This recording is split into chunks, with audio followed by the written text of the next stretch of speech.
Today is the last day to register to vote in order to participate in the May 17th special election.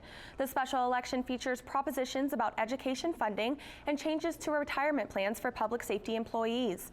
The Maricopa County Recorder's Office plans to open more than 100 polling places after outrage over the March's presidential preference election. We have new details now in a lawsuit facing Arizona following the presidential preference election.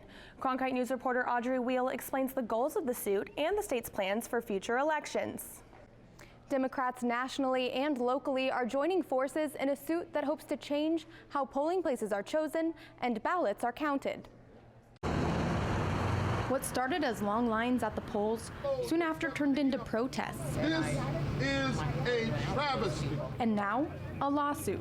The Democratic National Committee, the Democratic Senatorial Campaign Committee, the Kirkpatrick for Senate campaign with the Arizona Democratic Party, and both of our candidates' campaigns are joining that lawsuit to sue the state of Arizona over their horrendous voter suppression laws. The lawsuit claims Arizona denied people access to the polls and hopes to change that for future elections. In the past, Arizona was required to get federal approval for polling plans.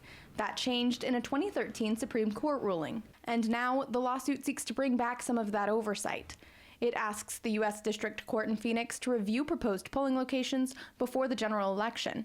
And not just the issue of how many locations there are, but also where they are, to prevent discrimination against minority voters. And Maricopa County officials are open to making changes. And if it takes a federal judge to bring election reform in the state of Arizona, I welcome it.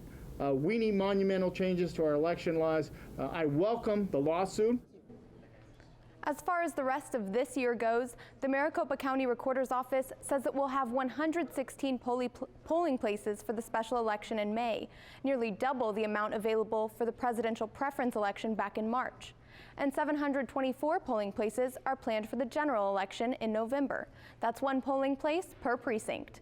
In the broadcast center, Audrey Weil, Cronkite News.